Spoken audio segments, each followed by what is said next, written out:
Bonsoir frères et sœurs. Nous allons parler ce soir de la responsabilité de père. Le thème de mon message c'est Père, n'irritez pas vos enfants. Nous te disons merci pour ta grâce. Merci pour ce pays, Seigneur, qui est entre tes mains. Les gens peuvent vous parler. Nous savons que le Gabon est entre tes mains. Le Gabon est entre les mains de Dieu, entre les mains de Jésus-Christ. Nous te disons gloire à toi pour cette prêche. Et bénis mes frères. Nous prions pour ceux qui passent par les moments difficiles. Ceux qui ont perdu les parents, Seigneur, étends tes mains sur eux pour voir, Seigneur, à ce que la consolation soit au rendez-vous. Et que, Seigneur, tu donnes la paix dans notre pays au nom de Jésus-Christ. Amen. Nous allons prendre un texte. Je disais que le thème de mon message, c'est Père, n'irritez pas vos enfants. Et nous allons prendre cela dans Éphésiens au chapitre 6. Éphésiens au chapitre 6. Verset 1. Enfants, obéissez à vos parents, selon le Seigneur, car cela est juste. Au verset 2. Honore ton père et ta mère. C'est le premier commandement avec une promesse, afin que tu sois heureux et que tu vives longtemps sur la terre. Et vous, Père, verset 4. Et vous, Père, n'irritez pas vos enfants, mais élevez-les en les corrigeant et en les instruisant selon le Seigneur. Mais élevez-les en les instruisant et en les corrigeant selon le Seigneur. Selon le Seigneur. Donc quand j'instruis, je donne des instructions à mes enfants. Je ne dirai pas à mon enfant va voler. Ça, c'est pas selon le Seigneur. Non. Quand je donne des instructions, j'enseigne mes enfants, je ne leur dirai pas d'aller faire du mal à quelqu'un. Ça, c'est pas selon le Seigneur. Mais selon le Seigneur, démontrer l'amour, la paix, la joie, le respect aux grandes personnes. Aimer l'autre comme toi-même. Ne fais pas à l'autre ce que tu ne veux pas qu'on te fasse. Mets-toi toujours à la place de l'autre. Alors, Père, n'irritez pas vos enfants. C'est le thème de mon message. Mais c'est quoi irriter les enfants? Ne poussez pas les enfants à la colère. N'asphyxiez pas vos enfants. N'accablez pas les enfants. Ne poussez pas vos enfants à la révolte. Un vrai père ne pousserait jamais ses enfants à la révolte. Ce n'est pas possible. Parce que le père est le modèle. Je me rappelle quand j'étais jeune, mon papa était mon modèle. La manière de s'habiller, il aimait les vestes, paix à son âme.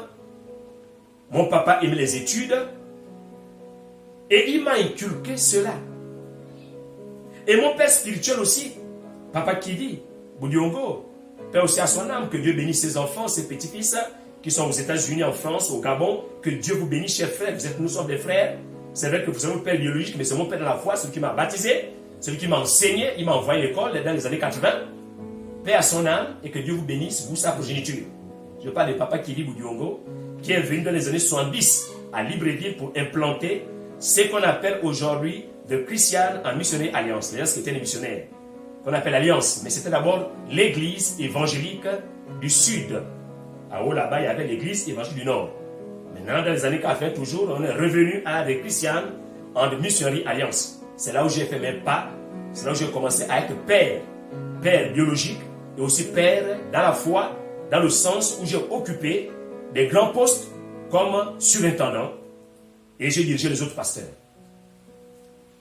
Alors, c'est quoi un père? Mais un père, c'est quelqu'un qui est modèle, comme on le disait tantôt. Un père, c'est un leader. Un père incarne l'autorité. C'est-à-dire que quand je vois mon père, j'ai l'assurance. Un père rassure. Un papa, il apaise. Il est sage. Le père est sage. Un papa, il est prompt à couvrir ses enfants, à nourrir ses enfants, à pourvoir aux besoins de ses enfants. Et l'apôtre Paul, dans le livre d'Éphésiens, il donne des instructions. Il dit, enfants, obéissez à vos parents, selon le Seigneur, honore ton père et ta mère, et tu vivras longtemps sur la terre. Mais il dit aussi, père, n'irritez pas vos enfants. Je me rappelle quand nous étions au village, j'étais à Koulamoutou. Nous sommes les années 70. Alors, maman m'avait envoyé pour puiser de l'eau.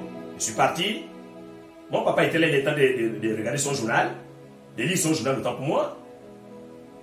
Et après, elle m'a dit, va puiser l'eau, en dehors de laver les assiettes, de faire la vaisselle. Mais quand elle était à la troisième, pour la troisième fois, elle m'a envoyé, alors j'ai boudé. Ah, ça n'a pas plu à mon père. Je devais avoir entre 9 ans et 10 ans. Et mon papa a laissé son journal et il s'est mis à me poursuivre. Mais ceux qui connaissent Koulamoutou, nous sommes à Bouvendo.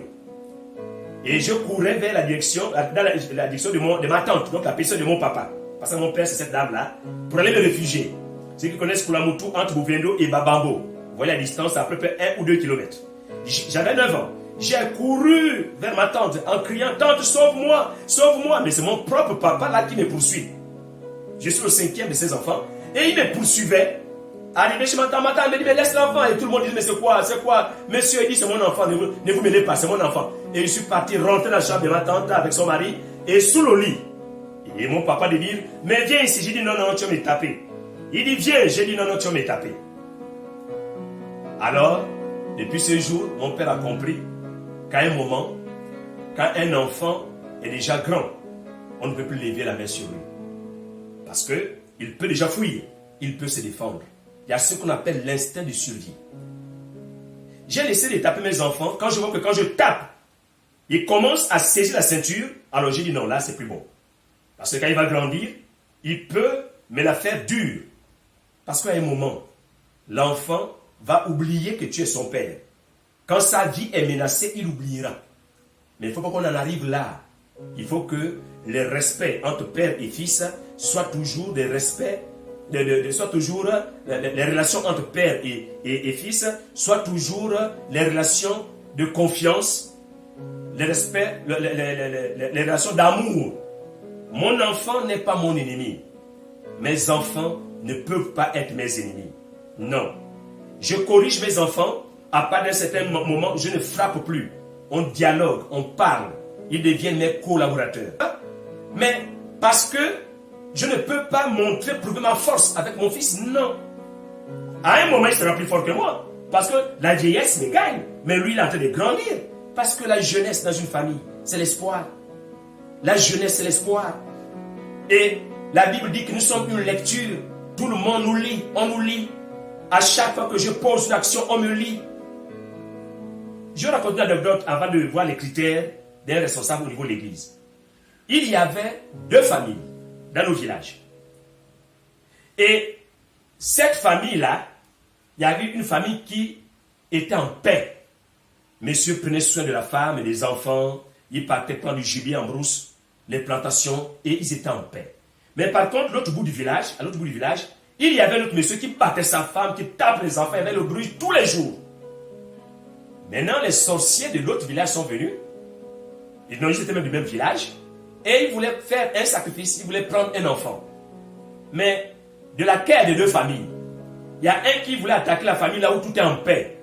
L'autre sorcier lui a dit, mais si tu attaques là-bas, sache qu'ils sont habitués avec la paix. Et s'ils voient qu'il y a un mort parmi eux, ce qui est sûr, c'est qu'ils vont chercher à savoir pourquoi. Et tu connais qu'on va te taper le diable. Alors l'autre a dit, ah oui, tu as raison.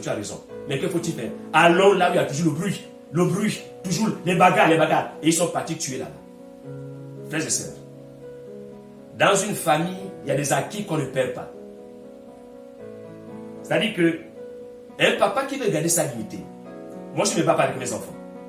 J'ai des grands enfants, mais mon dernier me dépasse la taille déjà. Je ne me bats pas avec mes enfants.